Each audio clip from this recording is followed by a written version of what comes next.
So, I wholeheartedly agree. I not only am I an RN, but my first degree is in psych.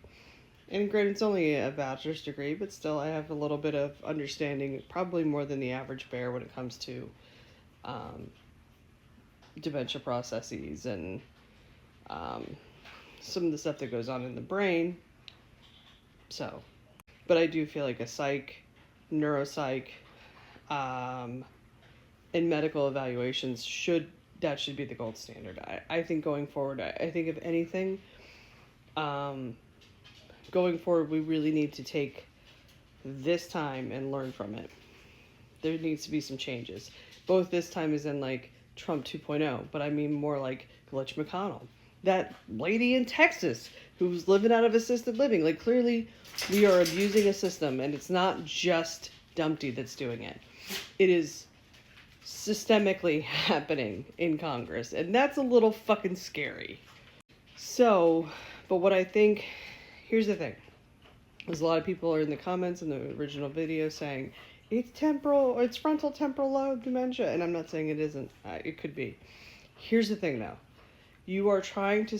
It would be incredibly inordinately hard unless we were a neuropsychologist to determine which form of dementia he has.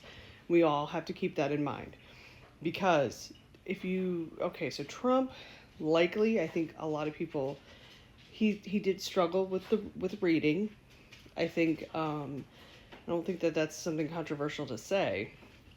Likely dyslexic or ADHD or learning disabled or all of the above. I have all three. They happen.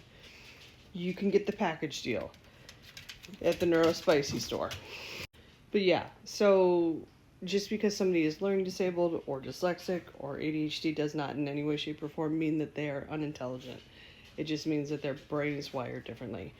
So, because of that, I feel like that would be incredibly hard to sparse out which is which between the temporal frontal lobe dysfunction or dementia and neuro baseline for like neurospicy behavior, because the hallmark of frontal temporal lobe is executive dysfunction, which is very common in ADHD and dyslexia.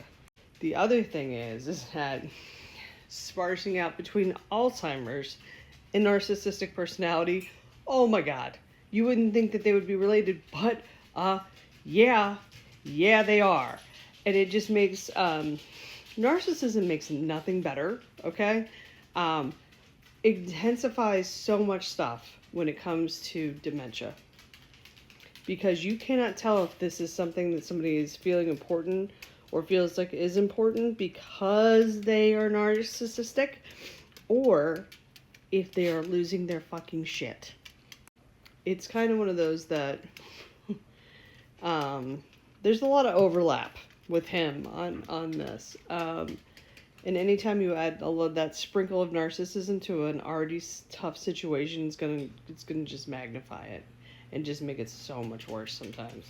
And that is simply because narcissists will go so far to make themselves feel better or make themselves feel worthy and make themselves feel more secure.